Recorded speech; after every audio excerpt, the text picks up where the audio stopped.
Hey, Blazer again, and this time I am doing the Trouble on the Homefront quest. Now, I am going to admit that originally this was going to be an episode dedicated to me doing an adventure in the Springvale High School using just a 10mm pistol and the Armored Vault 101 jumpsuit that you get at the start of the game to try and make things more interesting, but, Run! Fucking run! Game over, man! Game over! Yeah, let's just kind of forget that ever happened, shall we?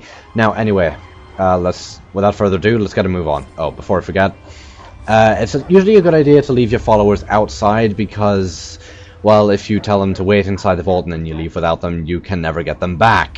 Which is not a good thing, because I like these guys. But yeah, anyway. Now, in order to start the quest, you actually need to listen to a radio transmission first. You can listen to it anywhere in the general Vault 101 vicinity, but... Ow, that's loud. Message from Vault Tech, Vault 101. Message begins. The standard Protectron voice is already bad enough. A long time ago, but I know you're still out there. I just hope you're still alive to hear this. Things got worse after you left. My father's gone mad with power. If you can hear this, please stop looking for your dad and help stop mine. I changed the door password to my name. If you're hearing this, and if you still care enough to help me, you should remember it. Indeed I do, Amata. Oh god. This is... Okay, the default Protectron voice is grating enough without it being really fucking loud. But anyway, here's a little bit of, something dark right at the start of the game. You see a bunch of, like, signs from people who were trying to get into the vault back when the war was going on. Open already. All these doors take so long to open, I'm not sure why. I mean, I suppose it builds up suspense, but yeah.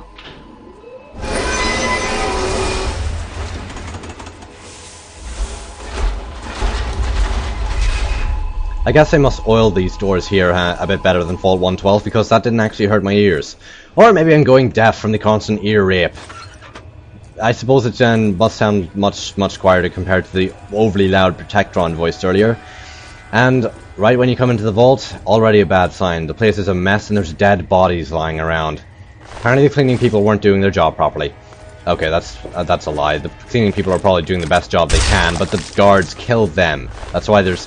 Wait, he was carrying a stealth boy? What the hell? Why does a vault dweller have a stealth boy? That makes no sense. But in any case, time to see a familiar face. A friendly one too, thankfully. Stop right there. I don't know how you got in here, but... Hold on. Wait a minute. It's you! I hardly recognized you with all the dust and grime from out there. Guess that explains how you got that door open. You've got more experience with it than most everyone down here combined.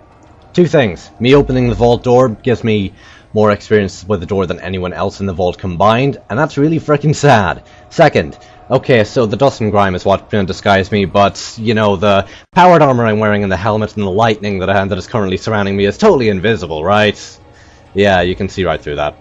Well, I need to talk with Amata. I got her message. Amata's message? I don't know what you're talking about, but I'd keep that under your hat for her sake. She could get in real trouble if people found out she sent you a message. So could I, just for talking with you now. Just for talking with me? Jesus Christ, what the hell happened down here? What sort of trouble do you mean? Let me bring you up to speed. It seems like it's been a mighty long time. What? The night you and your dad left, everything went crazy.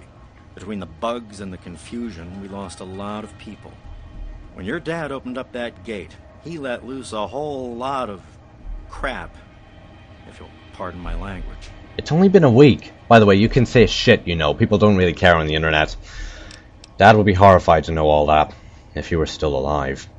I'm sorry to hear that. Regardless of how things turned out down here, he was a good friend. I always figured he'd do well outside. Matter of fact, a lot of folks started thinking he had the right idea. He usually did. So, if it was safe out there... Which it's not. I stay down here forever. Well, the Overseer didn't like that one bit, and started cracking down on that sort of thought. Guess he didn't plan on you coming back. And so the Overseer starts ruling with an iron fist. So, what now? I probably ought to put you under arrest and take you into the Overseer, But frankly, I know better than to try that. Smart man. Meanwhile, some of your old friends think opening the vault is a good idea. It's I not. bet those rebels would like a word with you. Now more than ever. Of course, if you want, you can just walk away as if you were never here. Out of respect for your dad, I won't even tell anyone I saw you. Well, that's really considerate of you, but it's not really my style to ignore a problem that is staring me right in the face. Can you lead me somewhere? I guess you've had a lot on your mind since you were here last. Where do you want to go? I need to see Amada. Lead me to her. Okay, follow me. Take me to their leader. Yeah, sorry. But anyway, while we're waiting for the slow escort bit to go on, I am going to explain a little bit about the quest. It is actually pretty remarkable in the fact that there are so many more ways to actually solve this quest than there are normally. You can help the Overseer in various ways, you can help Amada and the Rebels in various ways, you can flush the water chip for the vault and make everyone need to evacuate it, or you can be completely psychopathic and just kill everyone, which obviously nets negative karma, of course.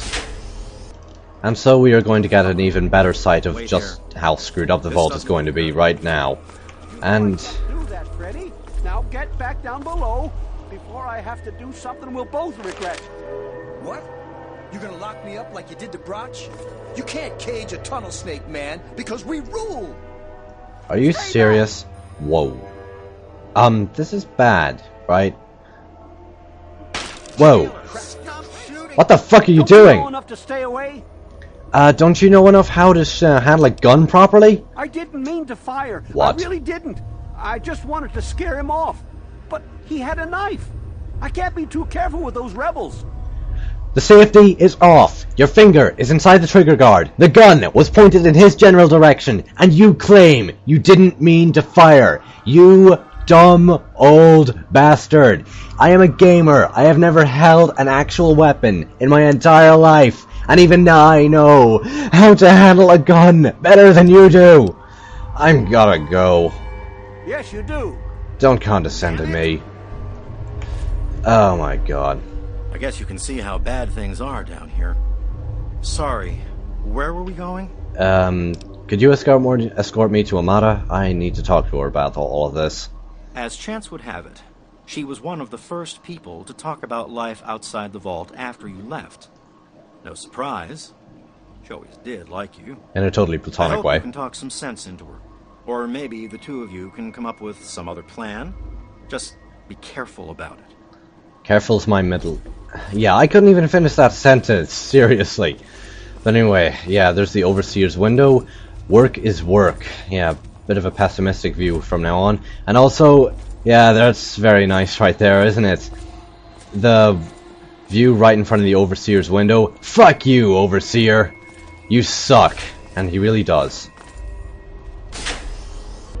But anyway, that's pretty much the insight on just how screwed up the vault's gotten since you last left. Or rather, since you were last here. I mean, the place is a mess, there's dead bodies laying around, the place needs to clean, these aren't actual tiles. Jesus Christ, Vault-Tec was cheap. And there's incompetent security guards who don't know how to handle their weapons properly, shooting at people who aren't actually doing anything wrong. Well, okay, he had a knife, but still, he shouldn't have shot at the guy. You do not point a gun at something you are not willing to destroy. That's one of the first laws. Amada's up there, in the clinic with the rest of them. I'd take you closer, but they don't get along with security. Good luck. Why do you say Amada's up there twice? Guess the sound file glitched a bit. Although after that display from that security guard, I can't blame them for not getting along with security at all.